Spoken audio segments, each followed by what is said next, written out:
Now in jail, accused of drunk driving, causing this crash in the Upper Valley. We found out where the victims go to school. New tonight, what their classmates are doing in their honor. Also, another DWI arrest, this time an El Paso police officer facing that charge. And the sad story behind a message for all of you tonight that could save your family's lives. It's new out of Chaparral, of a developing story. We'll get to that. Nicole, how about the weather? Monsoon season is over today, but rain chances return to the forecast. Details in Storm Track Weather. It's all next on ABC 7 at 9. Get ready. You become part of the day's news right now.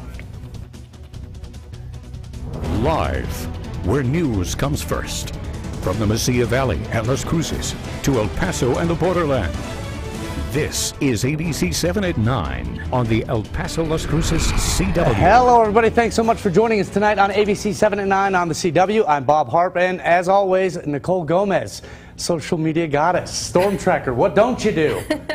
I do track clear skies. That's what I'm doing right now. And warmer temps. It was hot out there today. It was hot. Another above average day today. But coming up, we're going to talk about the cool down that I'm tracking and the rain chances as well. But for tonight, we're under clear skies and temperatures we're still in the 80s in El Paso, Bob. All right, it's warm out there and almost October. You wouldn't believe it looking at your numbers, Nicole. We'll get your forecast in just a bit, but first tonight we do begin with a story that has viewers like you flooding our Facebook page tonight with comments like this. Eliberto telling us he didn't have a taser, and Priscilla, no reason to shoot the dog 6 times. New tonight, we are hearing from the owner of a dog that was shot and killed by an El Paso police officer. This is a picture that the owner of the dog, Chuco was the dog's name, shared with us today and our crew out in Northeast El Paso. The story developing out near Cockrell and Rushing, just a couple blocks away from Veterans Park.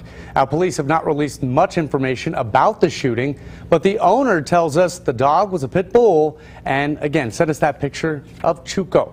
Now, the owner telling us the dog was a very good dog and well behaved, saying he was chained up at a friend's house. Police told him that the dog attacked a police officer who was called out to the home. And that is why the officer then opened fire. According to the owner, Chuco, again, was shot 6 times. He was 2 years old. 2-year-old, very playful, and he was a fantastic dog for me. Well, Lopez did not know why police were called out to his friend's house to begin with. Your comments, and there are a lot of them, coming up a little bit later in this newscast. A lot of you putting El Paso police on blast tonight. And if you don't want to wait, just go to our Facebook page right now, join the discussion, and we might see your comment in just a little bit. First, though, ABC-7 learned from police today that this is the man accused of injuring a woman and 3 teenage boys, 34-year-old Jimmy Villanueva. He's from Anthony, and he's accused of driving drunk and crashing into a car that the woman and the teens were riding in at Artcraft and Donovan. This happened early yesterday morning, and we have gathered a lot of new information in the last 24 hours. We spoke with the Canutillo Independent School District Superintendent, who confirmed that the 3 teens in that car, ages 18, 15, and 14, are all students at Canutillo High School. And good news tonight, they are all expected to fully recover. One has already been released from the hospital, we're told. Police saying Villanueva drove his pickup into the path of 45-year-old Araceli Solis's car, crashing into her. Our crew on the scene saw Solis and the teens being pulled out of the wreckage. The car was so mangled, though, rescue crews actually had to cut a hole in the car's roof just to pull them out. Last night I went and visited 2 of them. The 10th grader and 12th grader. The 9th grader was released, and the mom was still being handled in the ER. And again, anytime you see kids in a hospital, it's not good. So rather than a classroom. Police are not confirming the relation of everybody involved, but according to the Canutillo School District, it was a mom and her 3 boys. We have learned that the oldest of the teens, by the way, is 18-year-old Gilbert Solis. He's a senior at Canutillo High School. The school held a special prayer for the teens tonight during the homecoming parade, and they're going to do it again tomorrow at the football game. Now, as for the suspected drunk driver who police say caused that wreck, 34-year-old Jimmy Villanueva, he's charged with 3 counts of intoxication assault. The ABC-7 Night team also did a little digging today. Jail records show a man with the same name and date of birth arrested in El Paso for DWI-related offenses in, look at this, 1998, 2012, and 2013, and even an arrest for public intoxication in 2006. Also accused of drunk driving, an El Paso police officer. Our newsroom confirmed 31-year-old Eduardo Chavez was booked on a $1,000 fine, or $1,000 bond, excuse me. Police say the off-duty officer was charged with DWI with a blood alcohol content of 0.15 or greater. That's at least almost double the legal limit after he reportedly crashed his Explorer into a wall on the border highway. Police are saying nobody else was in the SUV with him at the time. Chavez is a 7-year veteran of the department. He is on administrative leave during the investigation. And tonight on the KVIA.com Facebook page, you're leaving comments like these. Michael saying nothing will happen to him. Isaac, slap on the hand, that's all he'll get. And Roni saying he ruined his life over what? Alcohol. Tell us what you think. That discussion happening now on our Facebook page. And also new at 9 tonight, the Doña Ana County Fire Marshal just giving word and wants to remind everybody to take a moment to check their smoke detectors. This comes as investigators try to figure out what started that house fire in Chaparral last night. This is the one that killed one person. Check out this picture that County Commissioner in Doña Ana County, David Garcia, took last night. It shows the orange glow in the Chaparral sky, and as we know, it did not end well.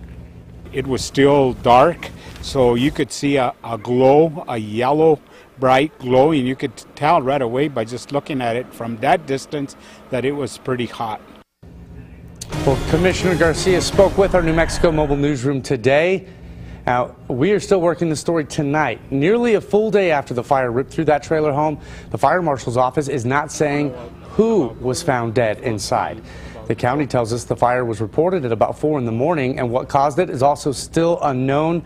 But what we do know is that that is what is left of the home. The entire structure collapsed. Investigators not saying, though, if the home did or did not have working smoke detectors, but Commissioner Garcia says it still serves as a reminder to all of us. I'm very sorry if there was loss of life. You know, it's always something of great loss. In fact, our fire marshal was alerting the whole county commission that it's fire month and that people should have those smoke alarms installed so something, a fatality like this doesn't happen. We will, of course, let you know as soon as the person inside that home who was killed is identified. Well, a man who once worked as a Border Patrol supervisor here in the El Paso area is probably going to spend the rest of his life in prison. We had a crew inside the courtroom to get us this new information on Alberto Montelongo. 99 years for attempted murder, 10 years for family violence. He stood facing the judge to hear that punishment come down today for taking his estranged wife and her boyfriend hostage, then shooting the boyfriend in the head. It happened back in February at her home in Montana Vista. That's out in East El Paso County. ABC-7 was there for the testimony from investigators all week. Now, they even showed pictures of Montelongo that were taken during the standoff. He was armed with a gun, holding Angelica Parra against her will. Montelongo then shot her boyfriend, Jesus Rodriguez, again in the head, but he survived. Well, ABC-7 spoke with Montelongo's attorney about his client's family, not happy with his legal representation. Here was the reaction. Well, that's kind of like grading my own paper, so that's pretty hard for me to comment on, but that's what families generally feel when something this tragic occurs. Miguel Cervantes saying that he needs to review court transcripts before he decides if he's going to file an appeal on behalf of his client. Still no word on why this man allegedly attacked his roommate with a hammer in the front yard of his home, where a neighbor reportedly watched it happen. Las Cruces police saying this happened yesterday afternoon when the two got into an argument in the front yard, and 25-year-old Jacob Stick, now charged with aggravated battery with a deadly weapon. Police in Las Cruces saying he hit his roommate multiple times in the head with a hammer. Developing now, ABC-7 checked with police just a little while ago, and still no word on the whereabouts of this suspected killer. Take a look at your screen. 37-year-old Carlos Lozano. He's considered to be armed and dangerous, so if you see him, you're asked to not approach him, but to call police instead. Now, he is the man accused of shooting and killing 32-year-old Jorge Hinojos outside of a West El Paso bar just Sunday morning. Let's give you a live look at traffic tonight.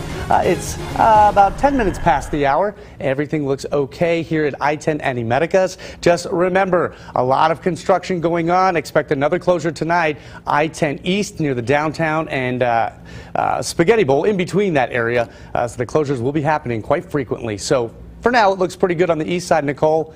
And how about that forecast? It's warm out there tonight. It is warm out there tonight, and did you know, of course you know, monsoon season is over. I heard you talking about it earlier, so yes, I kind of cheated, huh? No. Yeah, you did cheat, but we're not tracking any rain in the forecast for tonight. It's actually fairly nice, but let's take a little recap of the monsoon 2015 here in El Paso. The wettest month, July, we received over 2 inches of rainfall. Wettest day, July 30th, and the hottest temperatures 104. Of course, that was in June 20th. Now our clouds and radar picture, we're under clear skies currently, and that will be the case throughout the rest of your evening and tomorrow morning. Right now it's still nice and warm in El Paso at 84 degrees. We're at 77 in Las Cruces, TRC, 82 degrees, and 70 is the current temperature out in Silver City. Now our rainfall model showing it will be dry tonight through Thursday morning. We'll take a look at the latest future track computer model and talk about rain chances because they will return to the forecast this weekend, but tomorrow it will be nice and sunny, and right now we're mostly clear. Bob? All right. Thanks so much, Nicole. Hey, by the way, Nicole, check this one out. West El Paso is about to see road construction like it never has. The Loop 375 freeway, as we know, it will be built, finally putting a complete loop around El Paso. And Nicole, also, we know this every day because the exit right by our work to get home, or if we take Trans Mountain anyway, that exit off of Executive is also closed. So I-10 is going to be expanded, but we have new developments tonight. And Nicole, we're talking about social media. Of course we are. That is how TxDOT is staying in the know, or keeping you in the know, I should say, for the next 4 years. It's an update on the big I-10 expansion in the West El Paso area. It will add a gateway from Executive all the way to Mesa in the Upper Valley. TxDOT is now calling this project the Go 10 project. So TxDOT saying it'll take, again, 4 years to complete, and it wants you to know exactly what's going on every day for all those years. So how do you stay in the know? Well, social media, like I said, all you have to do is follow Go 10 El Paso on Facebook and on Twitter. I was actually trying to find it, Nicole, on Twitter today. I wasn't able to find it. So there we go. I don't know. Maybe it's just not up and running yet. But you're the social media goddess, Nicole. You'll find it for me, right? Of course. I'm going to keep an eye on that for you. Okay. Go 10 El Paso. So as soon as we find it, let me know about it, all right? I will. All right. And your forecast coming up next. And we hope you stay with us because this is ABC 7 at 9 on the CW. We'll be right back.